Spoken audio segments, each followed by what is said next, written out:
Sea milk. Yeah? We're sitting somewhere right now. We are. Didn't really think of an intro for this one. Well, what we're doing is we're going to be giving everybody a comparison between the two biggest first-tier cities down here in Guangdong. So, Shenzhen versus Guangzhou. If you're thinking of coming to China and you're thinking about the south of China, which cities should you choose and why? And it's a big comparison, so we got a lot to talk about. We're gonna eat some of this delicious sausage and English breakfast you got there, right? Yeah, absolutely. But what we're trying to do here is we're trying to compare all the first-tier cities, the big cities, that you might come to. Yeah, to give you an idea about where you might want to travel or even settle down. Ooh, you make me stronger. Can't go without it much longer. Remember, I remember you.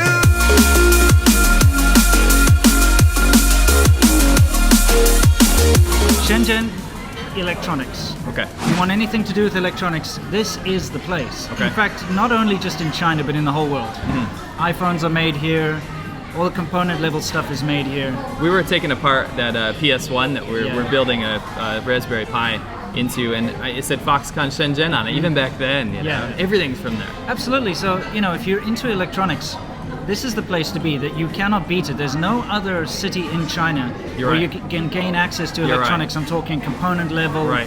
You know. The thing is, like, whenever you go to other cities in China and you're looking for electronics, they're getting all the runoff from here, right? It all came from here. Yeah. Good point. That's a good point. They have their little kind of Shenzhen-esque little areas, but it doesn't have as wide a selection. So yeah, if you're into electronics, you want to build prototypes or anything, this is where you need to be. So okay, what about your first positive about Shenzhen? My first positive about Shenzhen would be proximity to Hong Kong. And that is important. It sounds weird because people come to China so they can be in China. Yeah. But being close to Hong Kong is incredibly important as a hub to get to other places. And number two, if anything goes wrong or you need medical attention, which happens a lot here. I mean, you can get sick here, right? You usually don't want to go to hospitals in China, and that sucks to say. It's true though. It's absolutely true. Even international hospitals in different cities, like I've had a lot of friends that have, you know, spend a lot of money at these hospitals when something goes wrong. Maybe they have a kidney stone that needs to be surgically removed, or their diabetes is acting up or something. Even the international hospitals in mainland China, they'll go to them, spend a ton of money, and then end up in Hong Kong anyway. Right. So the proximity there, just for, you know, medical safety is a huge thing. Yeah. Also, flying home tends to be quite a bit cheaper if you're from America, usually, to fly directly to New York or LA. Flights pretty much anywhere are cheaper out of Hong Kong. Out of Hong Kong, that's They've true. got all these deals and packages there. You just don't find anywhere else. We flew round trip to Japan, right, which is like a 5-hour flight. We flew for like $200, $150 or something. Right? Wow. It's incredibly cheap. Anyway, so proximity to Hong Kong. Also, to get out of China for a little while, if you're getting a little bit of the China Day, China bug. I just made a video about what a China Day is. Go check it out. Go check it out. Yeah. It's a very, very complicated issue. But just being there, especially for if you need to get a visa and things like that, or leave the country every now and then, Hong Kong, it's just a haven of Western freedom. How to say? I don't want to say freedom. I want to say luxuries and things that you might be used to back home. Yeah, absolutely. Next one for you. Next positive thing is youth. Shenzhen is a young city, and it doesn't hit you as much until you leave here.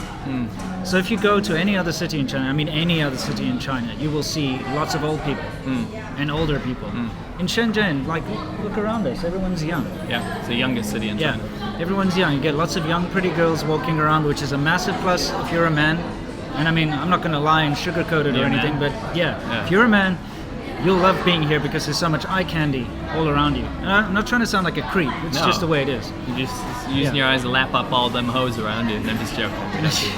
Anyway, there's that. Also, because there's a lot of young people here, and when I got here I was 25, and the average age of the city was 25. Oh, nice. So you get a lot of people. Like ancient now. Yeah, I mean, sure, it's gone up. Now the average age is 27. It's following you. Yeah, but the thing is, because it's all about people coming here to find their fortune and to start a new life. Also, the city is young. It's only like 37 years old or whatever. Same age as me when Shenzhen started. Right. The people around you are the kind of people you'll get along with because they're your age group, right? So you go out and you have fun and you go to the clubs and stuff, you'll have young people in the clubs and, it's that kind of thing. It's pretty awesome. Right. Yeah. My next positive. Thank you. Yeah. Is cleanliness and order. And that's something that you will not find a whole lot of in China, unfortunately, especially in third-tier cities. Yeah. Oh, that looks pretty. We got an English breakfast. Damn, look at those eggs. Yeah, you see, that's the thing. again, you won't find that in a third, fourth tier city. Too. No, that's for sure. I'll get some footage, B-roll on my phone that we can use. Yeah, no problem. Cleanliness and order. So Shenzhen basically this is a downfall, and I'm actually going to include this. I'll start with my second positive and my first negative into one. Okay. Cleanliness and order means that Shenzhen is much cleaner than the rest of China. And I mean, like, really, if you go to a different place in China, you'll be shocked stepping into Shenzhen. You'll feel like you're in a different country, pretty much. The air quality is typically cleaner than most places around China. And also the order, there's not a whole lot of crime or kind of bad shit that happens here because there's police presence all over the place. Right? And that's your negative, right? My negative is also that it is way, way, way too controlled. I mean, there's cops everywhere issuing tickets. You can't park here, you can't film here, you can't stand here. It's like, it can actually feel like a police state. And it gets annoying. I mean, it's not as free as the rest of China with its unruly, lawless society. You're absolutely right about that. Yeah. Yes. Okay. So my first negative, I suppose. Yeah. My first negative will be the fact that you can't ride motorcycles. Yeah. But that is a problem all over China. Issue, in fact, all of the first. But cities. it's worse here and in Guangzhou. Yeah. You know, Shenzhen is often seen as the face of China. Right. It's actually the first special economic zone that opened up. So Sure. when China opened up to the rest of the world, and it's kind of weird because a lot of people don't know. Let me grab that. Sure. We look like we're sort of Chinese women taking photos of our food or whatever. I'll be a Chinese woman. Thank you. However, you know, this is just to show you this is the kind of food you can get here, which is a positive. And this is indicative of most first-tier cities. You do have access to good Western food. Sure. Anyway, back to what I was saying. It's kind of like the face of China because it was the first to open up, and whenever there's some kind of big international thing going on, you know, people come from Hong Kong into China via Shenzhen. So it's the first part of China people see. So, as you said, it's very strict, and they very often have all these ridiculous like cleanups and clampdowns just because of face. Yeah. You know, I've talked about face in my garbage thing, and actually, that's a good example because I talked about the rubbish bins and how they're treated differently. They look all nice and fancy, but they're actually just fake. Right. And there's a lot of that fake stuff going on in Shenzhen, but because of that, the rules are ridiculous. Like, for some reason this week, you won't be allowed to drive on certain roads in your car, but nobody will tell you because it might be in a Chinese newspaper in the back page or something, but you'll go drive on the road and receive a massive fine saying, oh, you know what, you weren't supposed to drive on that road during that week. You're like, why? All right, let's move on to our next city. Go a little bit north, which is Guangzhou. Oh, Guangzhou. Okay, so go ahead, you start with a positive. Now, Guangzhou is also in the same province that we're in right now. It's in the same province as Shenzhen, so there's two first-tier cities here. Guangzhou is a lot older. And Guangzhou was the first port to really open up to foreign trade, basically. And that caused this massive influx of people from all over the world to kind of come through this little estuary, basically, from the ocean. Yeah. And it's always had that reputation ever since. It's very international. It actually has the highest concentration of foreigners in China. And there's still a huge presence, you know. Really? Yeah, for sure. Even more than Shanghai? More than Shanghai. I didn't know. Guangzhou is number one. So it's a Cantonese city, and that means it's a very traditional city. That's what separates it from Shenzhen entirely, is that it is a traditional southern Chinese city that hasn't changed a whole lot in terms of the old districts, the old areas and stuff, which is, Shenzhen doesn't really have a whole lot of those, right? So if you're looking for history and stuff, that's definitely where it is. And that's my first positive, is that compared to Shenzhen, at least Guangzhou has a lot of older districts that are super vibey to be around. And if you're into arty stuff, there's a big art scene there and all that kind of stuff. So as a young person that's interested in art and history and Chinese looking stuff, it's a more Chinese looking city. That's my first positive. I'll tell you one thing that makes it good is all the embassies are there because it is the capital of Guangdong. It's the capital city. You can find, you know, pretty much from every country in the world, except for my country because South Africa just can't get their act together and they don't have an embassy there. That sucks. But, you know, British, American, Indian, Japanese, all these consulates, they're all there, you know, so Korean, doesn't matter. So you can go to Guangzhou to sort out any embassy issues. Yeah, so which I do often. For that, I think that's the first positive. That's a good point. Yeah. What's your second positive? Second positive is food. The international restaurants, at least compared to the ones I've been to in Beijing and Shenzhen, actually even Shanghai, I think are quite a bit better. I found way better Italian food there. There's better Indian food. I think the foreign food scene is quite nice, and people who are into dim sum and Cantonese food is definitely that's the place. I think food, and it's a little bit cheaper than other cities too. Yeah. So for food, if you want to eat, Guangzhou is a great city for that, for sure. My first negative. Yeah, go for it. My first negative of Guangzhou would be that it is very, very close-minded towards other areas of China. So the locals there, I mean, even my wife will say this, if you don't speak Cantonese there as a Chinese person, then you are definitely an outsider. People will say, speak Cantonese. They're very proud of their language and their culture.